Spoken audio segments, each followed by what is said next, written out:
नमस्कार मित्रों, मैं हूं डॉक्टर रामजी भाई। आपके लिए एक छोटी सी कहानी लेकर आया हूं।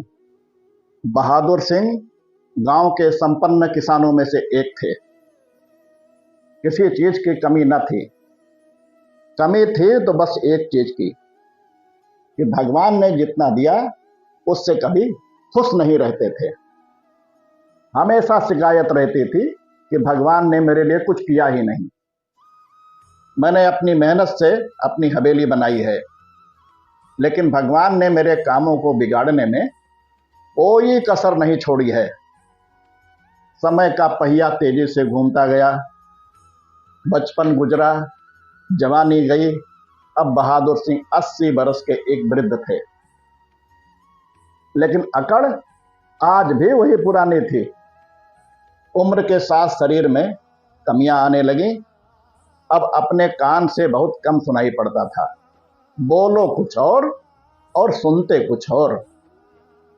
नाती पोते हंसी उड़ाते थे कि बाबा को सुनाई नहीं देता है।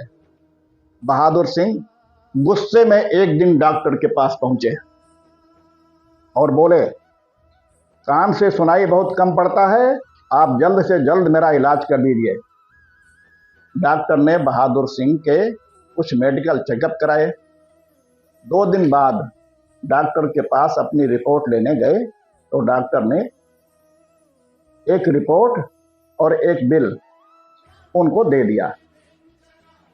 बिल में करीब 50,000 रुपये की रकम लिखी थी। उन दिनों 50,000 बहुत बड़ी रकम हुआ करती थी।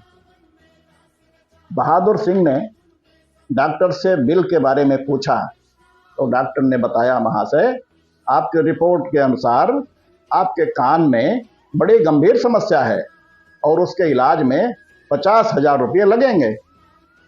आप पैसा जमा कर दें तो मैं ऑपरेशन कर दूंगा। बस इतना सुनते ही बहादुर सिंह के आंखों से आंसू निकल पड़े। डॉक्टर बोला, बहादुर सिंह जैसे कड़क इंसान की आंखों में आंसू देखकर बोले, क्या हुआ?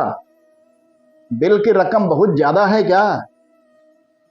बहादुर सिंह करुणा से भरे स्वर में बोले, आज मेरी उम्र 80 साल की है और मेरा जीवन ज्यादा नहीं बचा है। फिर भी कान ठीक करने के लिए मुझे 50,000 रुपये की जरूरत पड़ी, लेकिन ईश्वर ने 80 साल में मुझसे कुछ नहीं मांगा। मैं 80 सालों से इस कानों से सुनता आ रहा हूं, लेकिन ईश्वर ने तो कभी कुछ मुझसे कहा ही नहीं।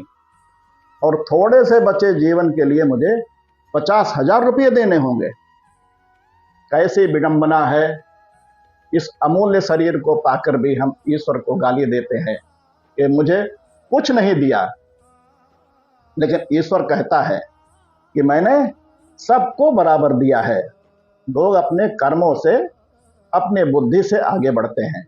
मित्रों, आपका शरीर दुनिया का सबसे बड़ा धन है। ईश्वर ने आपको जन्म से इस शरीर को देकर धनी बनाया है, लेकिन हम हमेशा ईश्वर को कोसते रहते हैं कि हमें ये नहीं मिला, वो नहीं मिला। आंखों की कीमत उस इंसान से पूछो जिसको दिखाई नहीं देता है। कान की कीमत उससे पूछो जिसको कोई शब्द सुनाई नहीं देता है। हाथों की कीमत उससे पूछो जो बेचारा हाथ न होने के कारण ठीक से खा भी नहीं पाता है। पैरों की कीमत उससे पूछो जो बेचारा बैसाखियों पर चलता है। सोचिए क्या बीतती होगी ऐसे लोगों पर।